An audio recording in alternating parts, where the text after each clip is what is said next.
we're in between races. We had an off week after, 3 weeks of just like absolute madness. So we got a little bit of time to catch our breath before we hit Vegas next week. And we thought it would be a good time to kind of just do a little bit of a rapid fire and kind of cover a lot of the other things that have been going on the past few weeks, because as I mentioned, these races have just been absolutely nuts. But now we kind of have a chance to catch up, and we're going to hit some topics, chat about them, and we'll see where it takes us.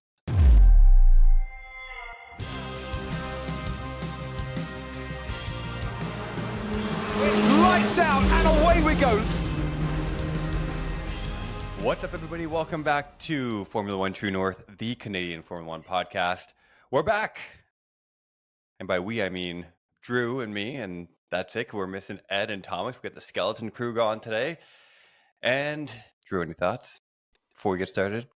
Yeah, it was a back-to-back kind of scenario with those last races, and they were some pretty heavy hitters. Like, I enjoyed them. They all had their, ups and downs, obviously, but it definitely gave every one of the fans something that they needed. And yeah, I'm very much looking forward to Vegas. Vegas had its debut last year, and this year I'm very much excited for it because it far surpassed any expectation that I had for the race last year. And yeah, I'm here for it, man. Let's go, man in the blue shirt.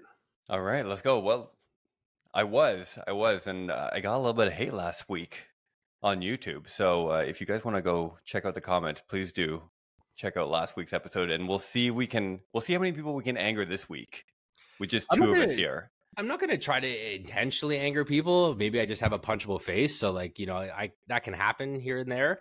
I did take some of the criticism into account, and I will not be posting any subtitles on our next few episodes and see what happens. But shout out to everybody who gives us feedback, man. We're not professionals here. We're just a couple of dudes having a good time. And ultimately we love Formula One. And so we just wanted to chat about Formula One. If you guys want to be here for it, awesome. If you don't, awesome. That's it, man. For everyone that was in the comments saying that we don't know what we're talking about, I mean, you're kind of right. But we're still here, and you're still listening. So, and if you're not right, at least you're not wrong. There you go. I don't even know what that means. If you're not right, you're not wrong. All right, let's get started. So we have a whole list here of stuff we're going to talk about. I was going through this list, and I'm going to just preempt this list by saying I hate almost all of these things. Everything we talk about, almost all of them, I hate. I think fucking 6 out of 7 are fucking bullshit. So let's start off with the first bullshit topic. Alpine switched to Mercedes. As we all know, they've had a rough few years, coming from Renault now to Alpine in terms of branding. They're a factory team. They are a storied team in Formula One. And now they're just bailing on the engine program and going Merc. How do you feel about this? I have mixed feelings about this. Right off the top of my head, I want to say, what a cop-out. You have the ability to do this. You are a manufacturing works team. Just be better. You know what I mean? You've done this for a while. And ever since at least I started watching Formula One, Renault was never the best team, but they were not the worst team. And so I can see the digression of where they're going, and I can understand wanting to just reach out for a lifeline. And, Mercedes is there to hand them one and obviously make a couple of buckaroonies on the side. But ultimately, just be better. Put the time and the work into the engine and do better and be better. And I think there was kind of some signals that, have played out over the last 24 months. And that to me was all the celebrity endorsing stuff. They're the only car that's pulling movies onto their liveries. They're the only ones looking to sell portions of their team to some celebrities just to get any sort of notoriety. So obviously they're not in a good spot in many ways. Their management team has been, a revolving door, to say the least. So, when you have the only consistent part of your team be the drivers, that's an inherent problem. That's deep down intrinsic problem. And I think that that if this is what Alpine needs to do in order to kind of dig themselves out of a hole, maybe at one point they might revert, but they might get this Merc power engine and, Bob's your aunt. Everything kind of just figures it out, and they can gel at some level, right? So whatever they need to do to get more competitive, I'm here for it, because ultimately I just want to see 10 teams gunning for the top. But this is a scapegoat as far as I'm concerned. Yeah, I fully agree with you. And I think I to your point where you just mentioned, if that's what they have to do to get competitive, then whatever. And I don't know if I agree with that, because I feel like if you can't, I feel like you just gotta, if you're Renault, if you're Alpine, and you're a works team, and you have this history in the sport, and you like, Renault is one of the biggest automakers in the world. Like they are absolutely massive globally. Like I think you just gotta eat shit for a bit and figure it out. Because right now it feels like Renault, or I keep saying Renault, same thing. Renault, Alpine. When you're playing video games, you don't really know what you're doing. Like you're playing like NHL or whatever, or you're playing Street Fighter and you just mash buttons and hope something works. That's what I feel like Alpine's doing right now. They're just mashing the keyboard and they're waiting until something kicks in and something works. And it's just, I feel like it's just a disservice to the history of this team.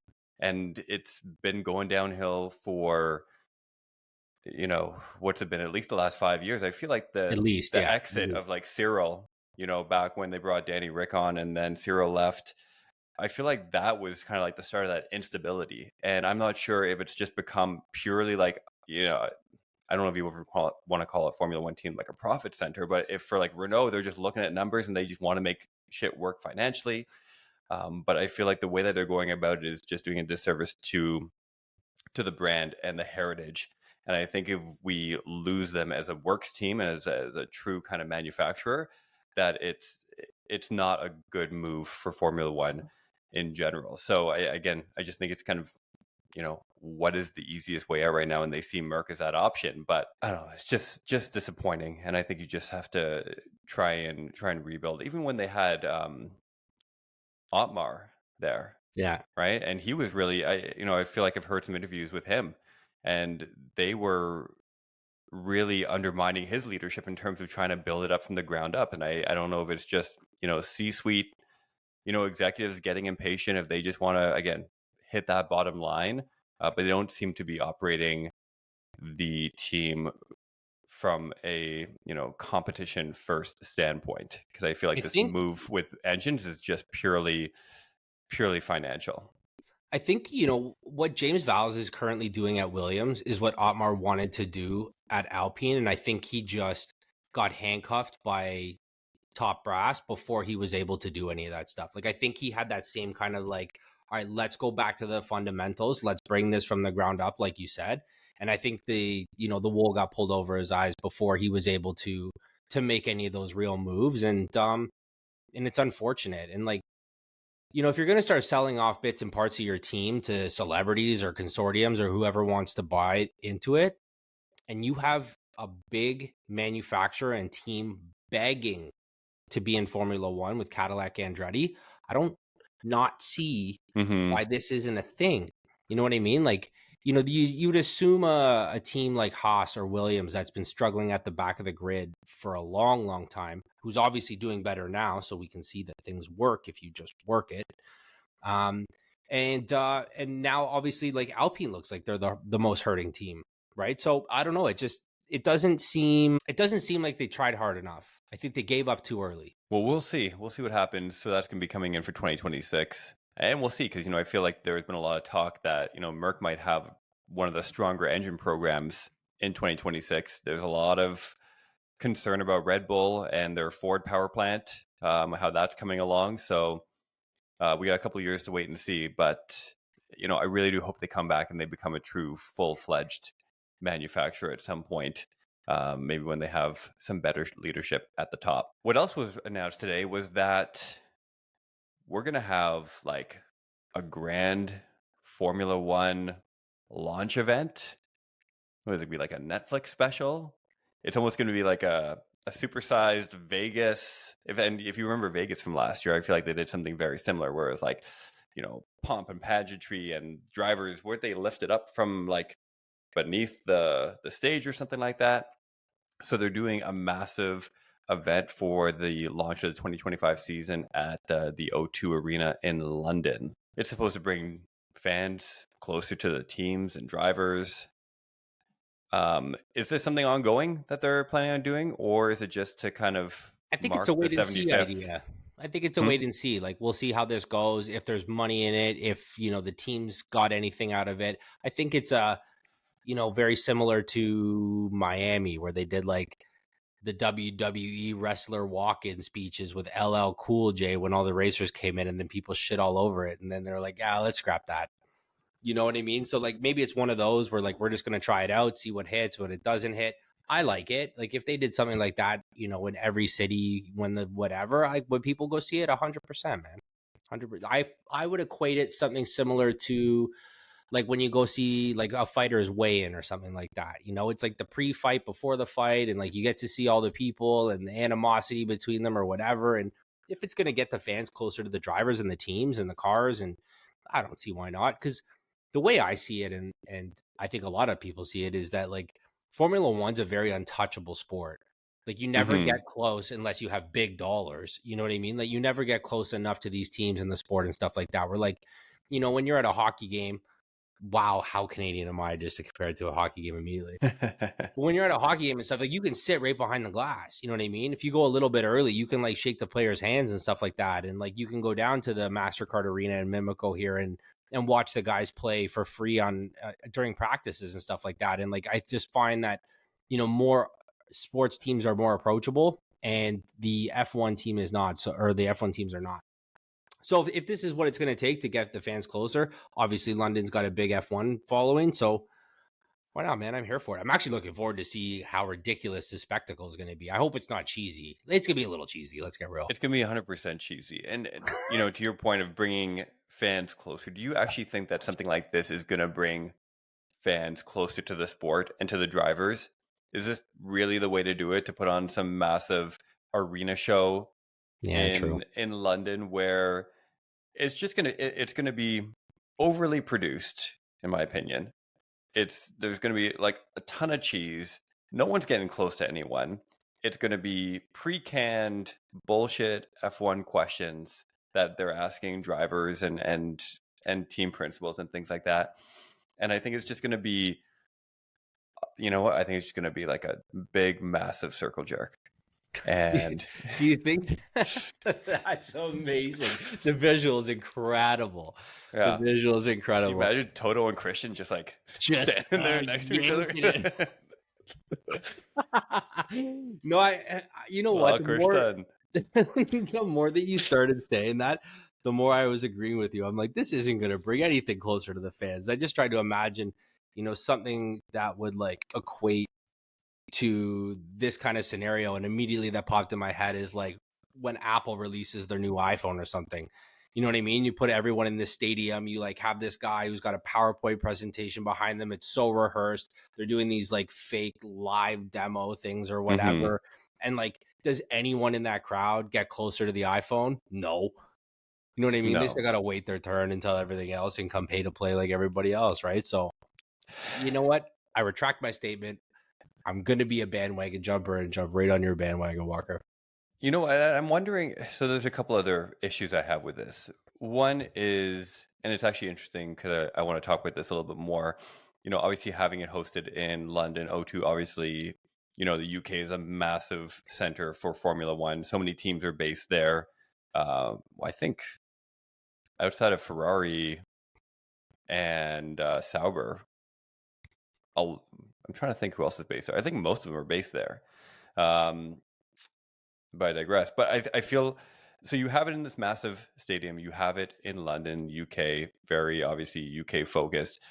Is this something that they would ever take elsewhere? Would they then go to all the other, you know, major centers throughout the circuit? Because to bring fans closer to it, like, you know, I feel like obviously, I don't know where I'm going with this. I just don't like it. I just hate it. Like I said, I'm going to hate most of the things on this list, and I just don't like this. Is it because you're a purist at heart, and anything that makes Formula One less sporting and more spectacle is just like, I'm not having it? I'm a purist at heart, 100%. And it's not even this. It's just there's something that just feels disingenuous about it. Maybe that's what I'm having an issue with. Okay, that I can get behind. Yeah. Maybe I would rather see.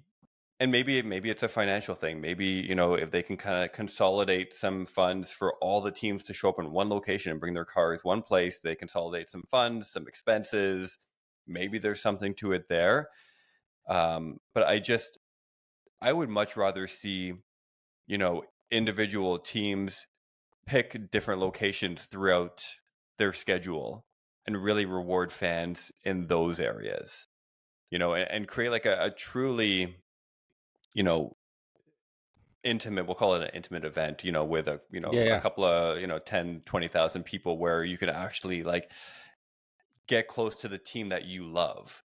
Gotcha. Instead of just packing a bunch of people in a massive stadium to see some overly produced hype propaganda that really doesn't serve anyone. So let's play this out.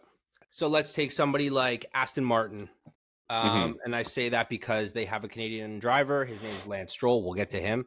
But, okay, so let's play this out. And they're going to go to somewhere like the Rogers Centre, Skydome, whatever you guys want to call it. And the team's going to come in. They're going to be on the ground floor. And, like, is it like the auto show? And you just kind of, like, buy tickets and you get to, like, walk through and see the cars and, like, maybe some of the gear. And, like, you get to, like, meet and greet, buy some $100 signed photos and like shake the driver's hand, and then, you know what I mean? Like, what are we doing here? Like, what's playing out? Earlier you and I went to we went to the F1 experience in Toronto. Yeah, we did. Hell yeah.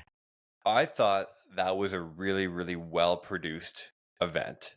Like, it was interactive. It brought like tons of like, equipment and memorabilia. And to me, that really got the fans, as a fan, close to Formula One. You had a bunch of race suits, you had interactive videos, you had, old cars, you had engines, you had stuff like that. Yeah. If each team kind of produced their own F1 experience once a year in a different city around the world, where then you have, and maybe it's not even 10,000, right? I don't even know are there that many people that would show up for every team, right? But you just have these more intimate experiences where people can actually get close, where you have Q&As with some of the drivers that take actual questions from actual people. I know there's obviously dangers to that, but you don't have to live stream the thing either, right? Or not at least live, right? You can always edit it down, but it just still feels out of touch. And I don't feel like packing 100,000 people in a stadium brings you closer to it. You think they're going like more Hollywood Oscar, less like... Yeah, it's just, it just feels disingenuous. I want F1 experience Ferrari. F1 experiences Aston Martin, right? You know what? I would travel for that. 100%. Like, if I think hypothetically Ferrari did that in the obvious one's Italy. You know what I mean? Like, I might travel to go see that in the off season or something like that. Like, because that would be cool enough for me to make an excuse and at least beg the wife to go do it. You know what would be really cool? So you have the drivers, you have the principals. It would be really cool to have sit downs with like some of the head engineers. Yeah, right? yeah. Have some of the head engineers. Yeah, aerodynamicists, like sit down, talk about the car, talk about the technical stuff. So you get like the real enthusiasts for the sport, people who can appreciate the technical aspect and not just like the entertainment aspect. Do you know how much those tickets would cost, Walker? They would be astronomical. Why would they? So here's the other thing. Why would they have to be? Right? Here's another opportunity for these teams that, they make. It's an expensive sport. We talked about that. Yeah, right? It's untouchable for a lot of people. To attend a race is untouchable for a lot of people. True, right? Fair enough. But to host one of these events, maybe this is a time for teams to, quote unquote, give back to their fans, right? And not juice them on the ticket, not juice them on all this memorabilia and merch that you can buy, right? Maybe this is an opportunity to, whether it's through giveaways, raffles, whatever, not necessarily giving away the tickets for free, but doing at just a fair price where you can go interact with the team, engineers, aerodynamicists, who knows, whatever, drivers, like all that stuff. But I feel like that would be the kind of event that would actually get people closer to the sport and really convert some of these casual Netflix fans into hardcore people that are going to spread that F1 gospel. I like that. I'm not even going to touch that. When you end a sentence with F1 gospel, bro, that's it. That's a wrap on that segment. That's it. That's a wrap. On to the next one. Okay, the next thing I hate. F1's possible calendar changes to impact European races. So you just asked if I'm a purist, and I am. And now they're talking about cycling through tracks like Spa and Monza and Silverstone. Hate. Okay. Hate. Okay. Let me throw this right back right away then. What do you hate about it? I just like those tracks. Oh, got you. I just, and not even that, but I love personally, I love the heritage races. I'm with you.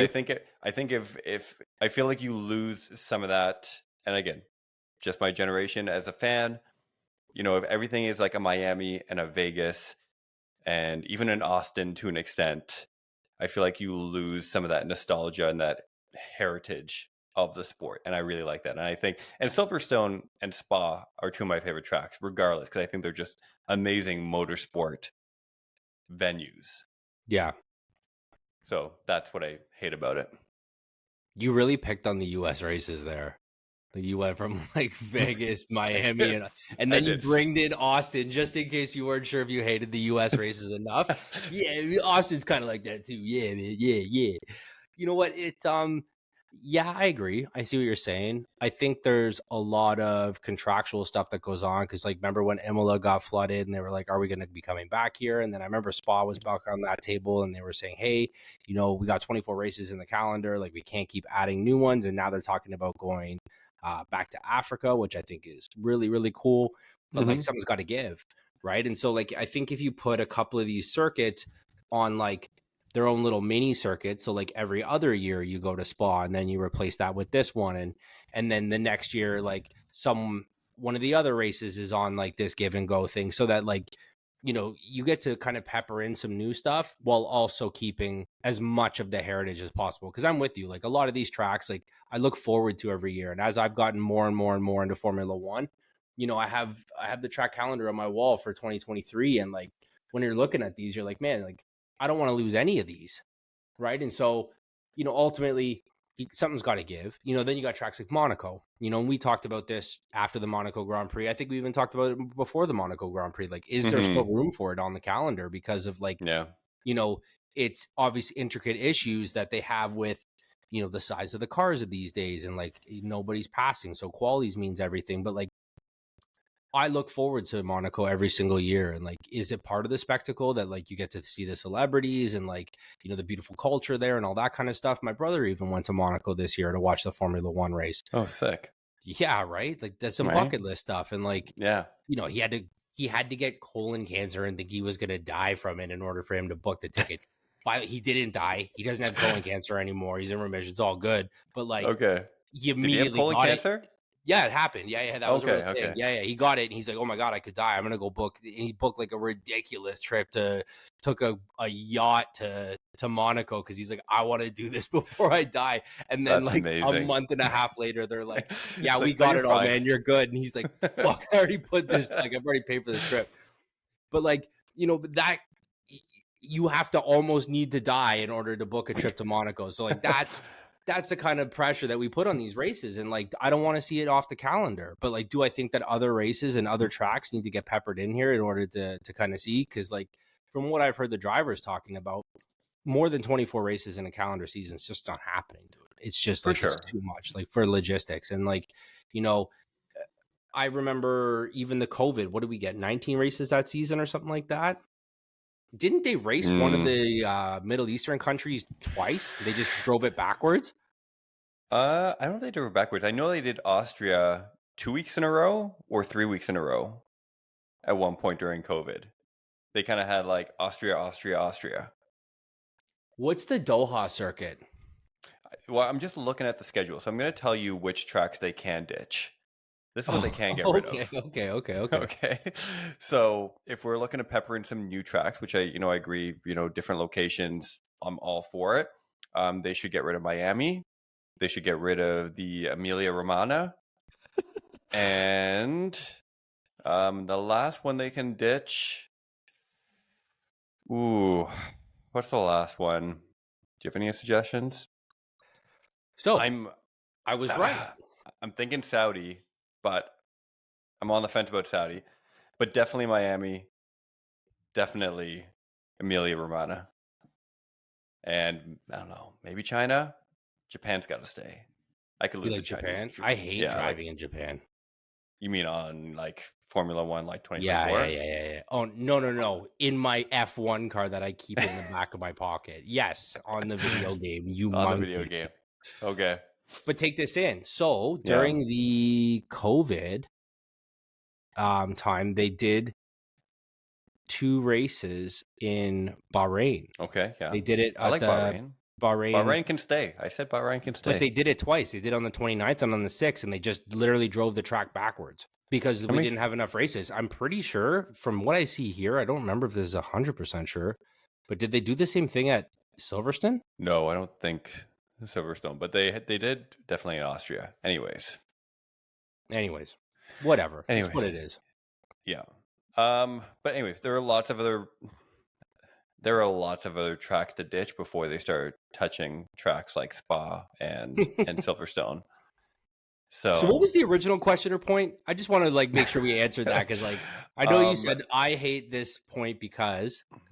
So we were talking about F1's possible calendar changes impacting European races because Stefano Domenicali talks about a rotational schedule starting in 2026. I don't hate it. I guess the question was, show me, make me love it. Make me love it. Okay, fair enough. Yeah, make me love it. I mean, I'm not going to hate it, pending the tracks that get rotated. Fair enough. And I think they're not going to rotate. They're smart enough too. They're going to know the ones that everyone will be cheesed. But then I said, there's a contractual thing because I know Spa, they were running at a thing and then they signed for a 1 year and so there's obviously things that we don't know as a general public and they know because they signed those contracts. I'm not worried about those details though. That doesn't concern me. But it should. It really should. It doesn't concern me. Yeah. Okay. All the people on YouTube are going to be like, bro, don't you know, man? There's contracts. Yeah. Blue contracts, bro. Yeah. Blue shirt boy. That's not my problem. You don't even know anything, bro. Yeah, we got hated hard, man. If I learned anything from Joe Rogie, it's do not live in the comments. Do not look in the comments. Absolutely not. But you know what? Whatever, man. Eyeballs are eyeballs. Thanks for watching. Next, okay, I really fucking hate this. I'm so excited. I don't know where you're going. Absolutely irks me. Kit Kat becomes an official F1 sponsor. What the fuck? Have you seen the mock-ups? What does that mean? Besides the obvious. Oh, I also heard too, or not heard, but I've seen that Rolex is out. LVMH is in. Louis Vuitton is in. I saw that. I can get behind that. I think they're going to have some sick swag with it. Whatever. That doesn't bother me as much. LVMH, Rolex, it's probably going to be Tag. Tag is going to take over the official timing sponsor, probably. And again, is Tag owned by LVMH? Yeah. Tag Heuer. So they're going to be the timing sponsor and they have tons of heritage in the sport. Not mad about it. But Kit Kat, this just ties into all the bullshit about O2, 100,000 people, spectacle, fucking bullshit. And I really the Kit Kat logo next to the F1 logo. That's not a good go look. Google it. Go Google it. I've goggled it. I'm Googling it. I've been goggled, and it's literally just a Kit Kat logo beside the F1 logo, and it kind of works because they're both red and white. But it does not work. It's not it. Yeah, it's not it. When I think of Kit Kat, I do not think of driving fast. At least Monster, I'm like, oh yeah, let's get it. You know what I mean? But it ain't happening, dude. That's not it. Just imagine if Super Glue, Gorilla Glue, is sponsored by Formula One, and you're just what the fuck is this? It's not NASCAR. That's NASCAR shit. That's what I'm saying. This is NASCAR. Kit Kat and NASCAR, I'm here for it. Let's go. Yeah, it makes way more sense for some reason. Yes, man. Totally, dude. I'm just trying to read the actual. So what's the point? What are we trying to get at here? Now that we've brought up the fact that Kit Kat's going to be a sponsor, you hate it, I hate it. I think it's stupid as hell. I'm curious to see how they're going to make this happen. Are they going to give everyone Kit Kats at the race? I don't know. What does this mean for Kit Kat? Who cares? By integrating its well-known slogan, "Have a break, have a Kit Kat," into the Formula One world, this partnership emphasizes the significance of taking a moment to pause. That's not Formula One race. What do you mean moment to pause? We race by the thousandth of a second. What do you mean have a break? Unless every single pit stop is sponsored by Kit Kat and it has to be at least 5-second pit stop. Have a break. Imagine Kit Kat. All the mechanics are they're ready, they're there. Car pulls in, click. Yeah. Brain and a Kit Kat. One for you, an entire one for me. pack of Kit Kat before you're allowed to touch the car. That's like that's the new penalty. It's not like a 5-second or a 10-second penalty. It's like you get 2 Kit Kats. Yes, you guys gotta smash 2 Kit Kats. You gotta consume 2 Kit Kats before you're allowed to touch the car. Oh, it's ridiculous. It's ridiculous. I hate it. All right. Yeah, I'm not. Anything else? Anything else? For Kit Kat, I'm out here. Okay. Next thing I hate. And I don't know if I don't necessarily hate this in and of itself, but I just hate what it represents. Perhaps in Formula One, we'll talk about it. Niels Wittich, who is the F1 race director, has resigned, quote unquote resigned, but there's some talk that he was fired with 3 races to go. This kind of reinforces some of the instability that is existing inside of Formula One, and maybe in terms of the race director position and how things are what's what I'm looking for? Not stewarded. How rules are interpreted and enforced. Yeah. And it just makes me think what's happening at the FIA, that they cannot create stability in that position. It's such an important position. Is he the replacement for the No Mikey No? He was. So they replaced No Mikey No with 2 people, him and some other guy, Eduardo. Sure, and I understood that because they didn't want one person to be making the calls. I totally understood that. They wanted one of those 2 people is now down. Eduardo, the second of the 2, left like a year ago. Oh, he barely made it. Yeah, he bailed a while ago, and now it's just been Niels for about the last year or so. And now here he has resigned, quote unquote, been let go. Yeah, he's been invited to leave. Basically invited to leave. Got you. Yeah. So, well, you know what? That kind of makes sense because there's been a lot of controversy. You know, we've chatted about it on previous episodes, and it's been an absolute dumpster fire in terms of any sort of consistency on calls and all that kind of stuff. So I can understand the pressure.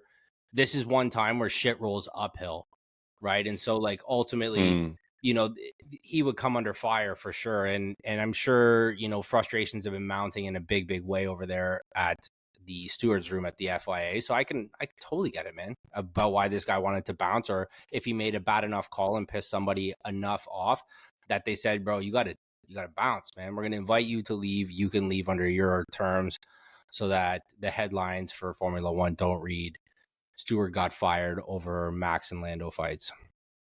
So you think that's what it was? 100%, man. You know what? I don't think it's the Max and Lando fights. I just think it's been the inconsistency. And like, I think Max and Lando, their little predicaments have just highlighted the inconsistency. So I think like that would just be a catalyst of why and how, and now it's why it's happening right now. Because like you shouldn't be pulling this with three races left in the season, dude. No, and that's the other part of it, right? There's one thing to kind of finish out the season, but to do it with 3 races left is a little weird. So my question back to you is this really a function of being a poor race director, or is it a function of having a rule book which is so up for interpretation, or which is unclear to the point that these kind of calls are able to be made? These kind of inconsistent calls are able to be made, right? Because at the end of the day, it's they're abiding by the rules that the FIA set out, right? And they're interpreting those rules. Yeah. So are they just taking the fall for inconsistent or unclear, ambiguous directives from the FIA? Someone's got to catch the shit, man. Someone's going to throw it. Someone's got to catch it. And like ultimately, like, yeah, could it be the FIA's fault in terms of like not having clear enough guidelines and rules and regulations and all that stuff? Sure. But like, you're not firing anyone. Like, this is the guy. You're, you know, like when you're the boss at work and you have 3 subordinates and one of them screws up, like you got to answer to somebody. And like the manager is the one who catches the shit, dude. You know what I mean? Like, it's what it is. I do, but it's also indicative of and we'll go back to like Mikey No Mikey No, right? We'll go back, what has that been now? 3 years? 21, right? yeah. So 21, like they've had a number of years to kind of find some stability in this position. And for whatever reason, whenever they bring somebody in, they're not lasting very long, right? So at what point does that start to fall? That's a high pressure job. Yeah. Okay, let's take this. Okay, let's put this into another sport where let's go to hockey. So like you got a goal, and you got referees, and like there's people who make calls, and then you have this like instant replay judge, and then like they go upstairs, but like that room does not have one guy in it. It's got multiple guys in it making that call. And so like maybe it's time for Formula One to take a page out of somebody else's book, and they just like throw it out to this whatever. And like, dude, when those calls get made, when they go upstairs to the review room, when that call's made, it's final. Yeah. There's no like, let's wait 3 days and see if this guy gets to, to test this, and they're gonna bring this back up because of what? No, they made a call. There was 4 of them in there. They agreed that this was the best way. That's how it's gonna be. Fair enough, but they have that as well, though, right? Because technically, it's not the race director making these calls on penalties, right? It's the stewards. And how's that going for them? Not well. Not bueno. So they got to figure something out. Anyways, do you have anything else to add to this? No, I didn't. This poor bugger, man. He just got railroaded, I think, a little bit. Maybe, you know what? Maybe it was his choice to leave. Maybe he was just like, listen, I don't need this pressure. I'm rich. I'm going to go be rich. You know what I mean? Like, the second I'm like, I even have a little bit of money in my bank account and a client's giving me shit, I'm like, I don't need this shit. I'm out of here. You know what I mean? Like, it. Yeah. Okay. So then going back to, I guess, one of my opening questions, like, so what does this mean for F1 moving forward, though? They need to get somebody who loves this sport to help build that position and craft it in a way that is understood, that they are overarching, trying to keep the races fair, that the teams know what the rules are so that they can abide by said rules, and that any call made by the stewards and the FIA is all for the betterment of the sport. And I think that's what its intention is, but I think they've been falling short on that because they have been making some very questionable calls, and maybe some of these rules have been brought to light that they are a little ambiguous in that gray area. And it's an opportunity for them to start fresh, because like once these new reg changes come in 2026, like just use this as an opportunity. Obviously, they need to find somebody to head this position up. I'm sure that there's multiple people in that building who can figure it out, but they immediately have to find somebody to replace this guy, especially for the last 3 races of the season. I think they brought the guy from who's currently the race director for F2 and F3. He's going to be filling in for the last 3 races. But I feel like if you're going through that many people in that many years, there's something at some point you have to start looking, to your point, looking up that chain. The shit has to roll a little further uphill. Yeah. So we find out exactly what's going on. For sure. 100%. Well, we will see. Let's talk about the FIA leadership a little bit. Another big headline this week was the driver's statements, the combined driver statement from the, what do they have? Their union, essentially. Sure. Call it that for now. Calling out Mohammed bin Suleiman for basically just treating them like children, right? There's been all the swearing thing. Are we talking about that right now?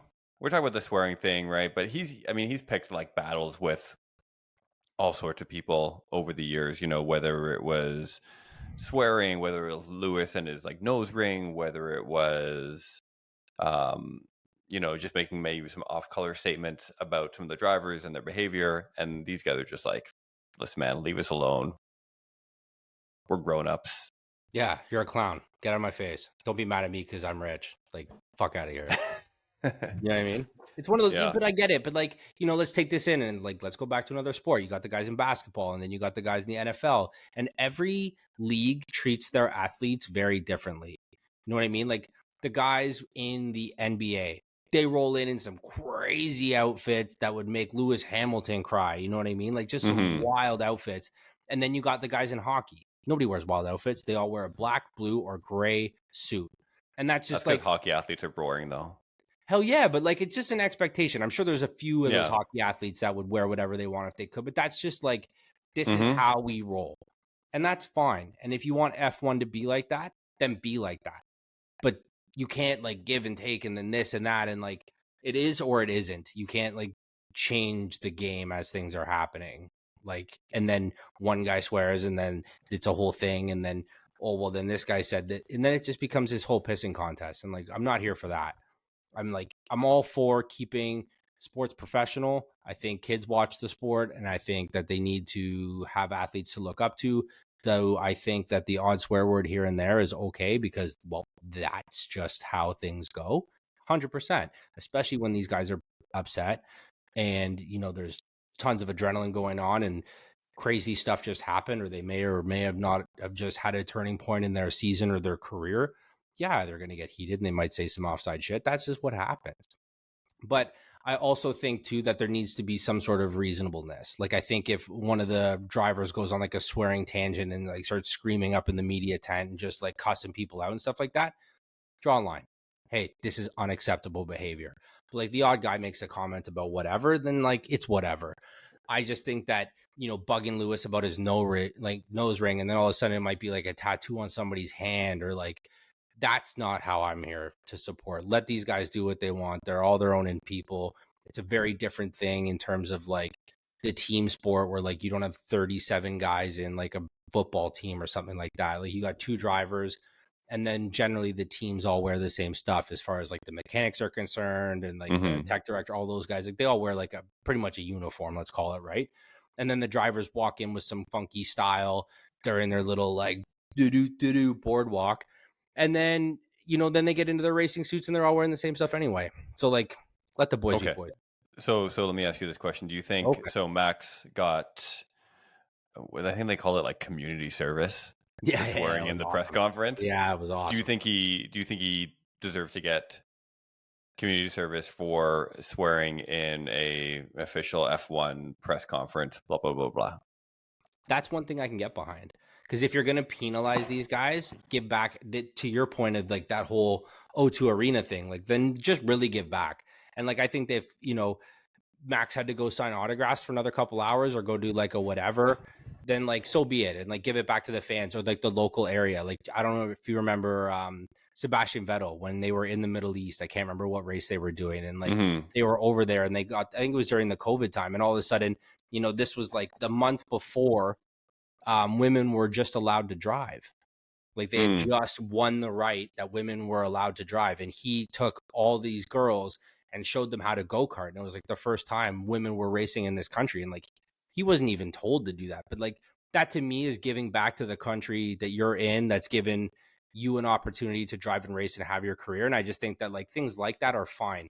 But that's to your point of do you think Max should have actually been penalized, regardless of what he does in his free time? But do you think he should have been penalized and for swearing at a press conference? Nah, man. Nah. Okay. Nah. That's my question. Yeah. But a good answer, regardless. I think one of the other issues the drivers were having, which was part of this joint statement, was they were kind of noting the increased incidence of fines during racing events. You know, you get, you know, $5,000 fine here, another $5,000 here, £5,000 fine, £5,000, like 10 grand Canadian, like 10 grand Canadian.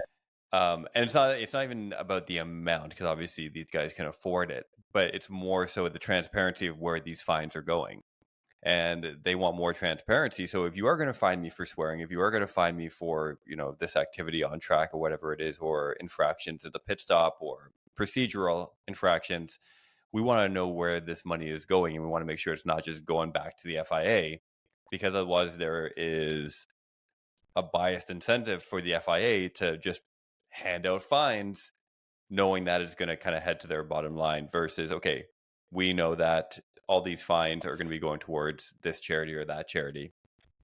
And that's something I can get behind. And I that's think for sure. They should be doing, you know, wherever their race is in that time, I think they should be doing the local charities to, you know, and then pick a direction. So if it's like helping underprivileged kids get into sports, sure. If it's helping, local food banks with like homeless or whatever the situation is, keep it in the same direction, but just help whatever charity in that country kind of fits the direction. Because I think, getting, young guys into sports or young, kids into sports, sure. I think that really fits to what's going on, or like helping with their education or something like that. Cool. And then just do that in every country.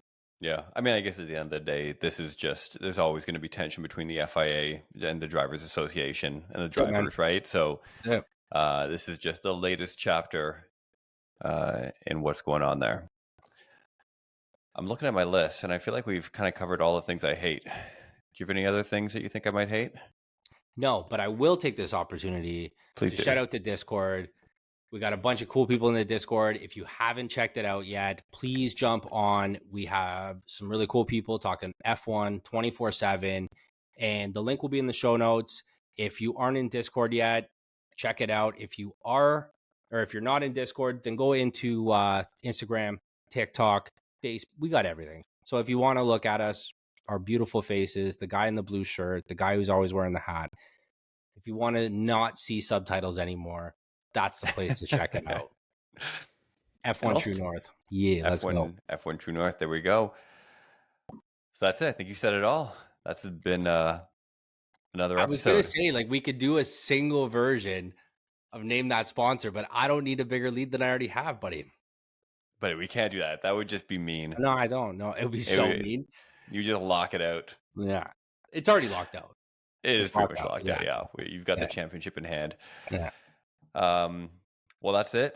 This has been another episode of Formula One True North, the Canadian Formula One podcast.